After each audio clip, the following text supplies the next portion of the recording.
the reason most people aren't awake, most people haven't had awakenings, is because they don't even know what it is. That's really the reason, in my experience. They just don't know. They haven't heard of it.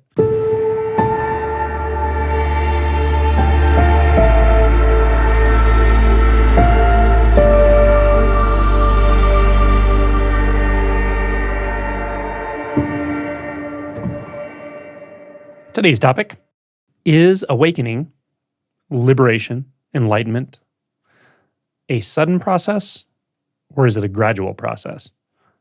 The idea to cover this topic came from a comment, actually, somebody made. I'll read the comment to you, and we can go from there. It says, I really struggle to understand the teaching approach of modern non-dual teachers.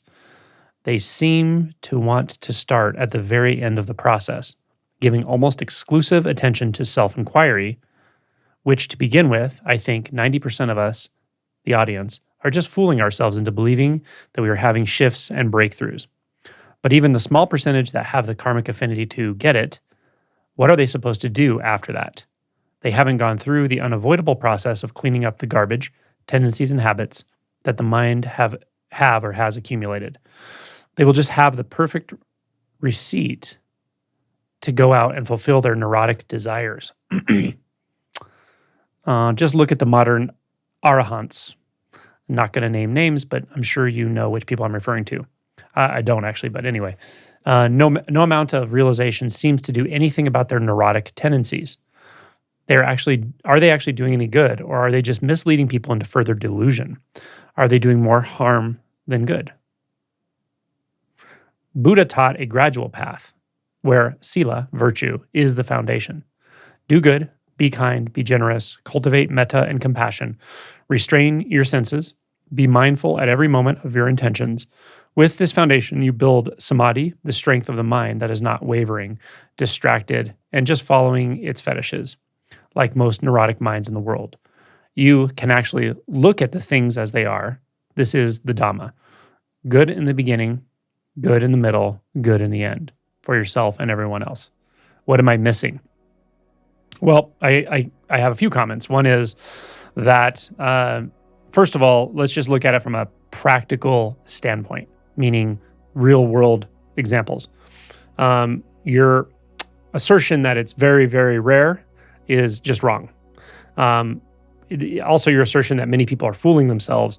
For someone who's had an awakening shift and deeper clarification, it's not really hard to figure out. So like if somebody thinks they've had an awakening and they haven't, or what they call awakening is not what I'm actually talking about, then it's actually pretty obvious usually. When someone has had an awakening shift, it's actually very obvious. And it's not only obvious to me, I find it's pretty obvious to others, even if they haven't had an awakening, they feel that resonance. They get that, yeah, something has fundamentally changed at the level of identity here with this person. So in just real world examples, there are so many people who've had awakenings. I know hundreds and hundreds. I've met so many. And I've met more and more people who are also realizing deeper stages of enlightenment as well. And it seems to be becoming more and more common, actually. So while statistically it may be rare, it's important to recognize causality. And the causality that the reason most people aren't awake, most people haven't had awakenings, is because they don't even know what it is. That's really the reason, in my experience. They just don't know. They haven't heard of it. They haven't heard it in the right way where they can resonate with it and understand where this pointing is actually pointing you to. So those are real world examples. I see them all the time. I know very many very awake people. So it's definitely possible. And again, the statistics of it probably have more to do with people just not even having heard a message that is clear. Strangely, some of the issue is people hear a message that even comes from a good source like Buddhism, and somehow they overlook the idea that you can actually wake up now. You can wake up in this lifetime, and more importantly, you can wake up soon. That gets totally overlooked. So what I want to say to this particular poster or anyone else who thinks this way is, don't mistake your own interpretation of what Buddha actually taught, that is largely based on what school of Buddhism you're from, or what your teachers have taught you, or just what your predispositions to believe are, don't mistake that for what Buddha actually said, right? The Pali Canon is giant. Like, there's so much there. And I'm going to give you one very poignant and probably certainly one of the most prominent, well-known suttas there is, right? Which is the Bahia Sutta. I'll read it in its entirety. Well, no, I'm not going to read it in its entirety. Excuse me. That would be crazy. What I'm going to do instead is read the important part that refers to sudden awakening. And this isn't just Kensho initial awakening that's described in the Bahia Sutta that happened to Bahia. It is deep realization, clearly.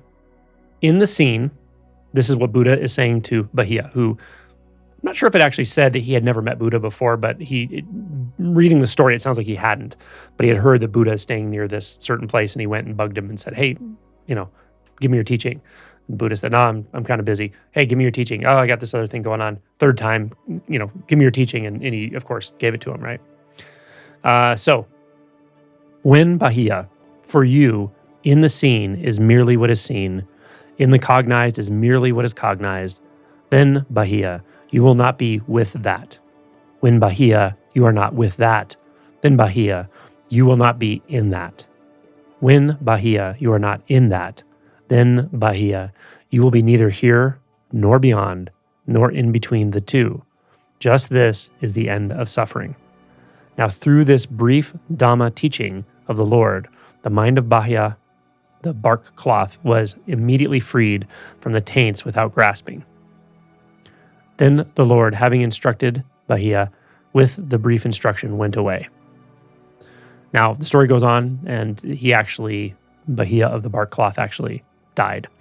And then at the end of the story, they take his body, they burn it, and then they tell Buddha, essentially. And then Buddha says, Bhikkhus, Bahia of the bark cloth was a wise man. He practiced according to Dhamma and did not trouble me by disputing about the Dhamma. Bhikkhus, Bahia of the bark cloth, has attained final nibbana.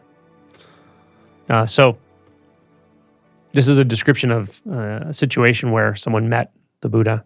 Buddha gave a simple instruction, a very direct instruction to deep realization, to non-dual and anatta, no self-realization, and it worked, right? So this is just one example. There are many examples in the Pali Canon of sudden enlightenment. Sariputta, Ananda, Buddha makes an analogy of a drum, that when the drum is hit properly, it shatters all at once, just like essentially the identity. So there are plenty of examples of that. And I think it's an interpretation taken away from the Pali Canon and suttas and so forth, based on schools of thought and belief systems that unfortunately watered down, I think, what he was pointing to. I think what he was pointing to is the possibility of awakening right now. Certainly, right? Pointing to your Buddha nature as it is right now, which is everything you experience. It's even the doubt, actually. So there are so many pointers to this. And the Heart Sutra points so directly to this. And there are schools of Buddhism that are very specifically oriented to this sudden awakening. So Zen Buddhism, for instance, particularly Renzai Zen Buddhism, or Dzogchen, for instance.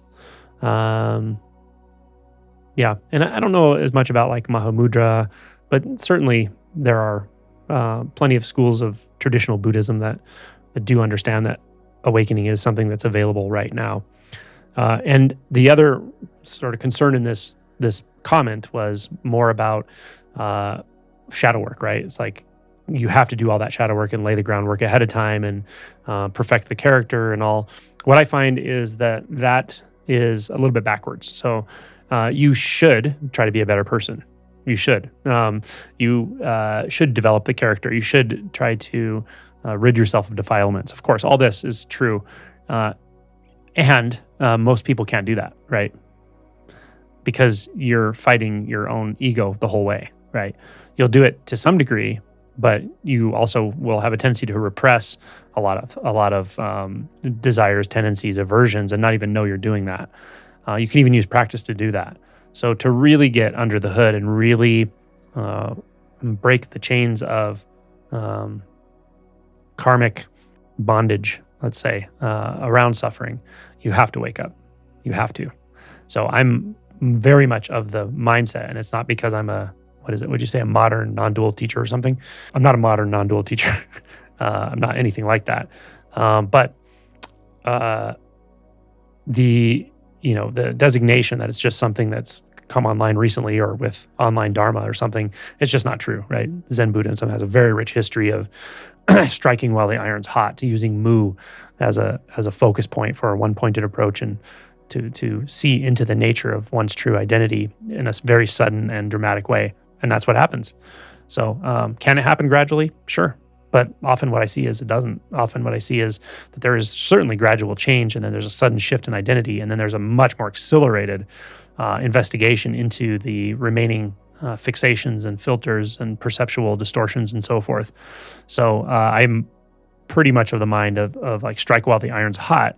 And one of the things I do when I talk to people is try to sense like how immediately ready are they right now? How much is this like at the forefront of what's important to them? How much are they willing to really let go? How much are they really willing to give all of their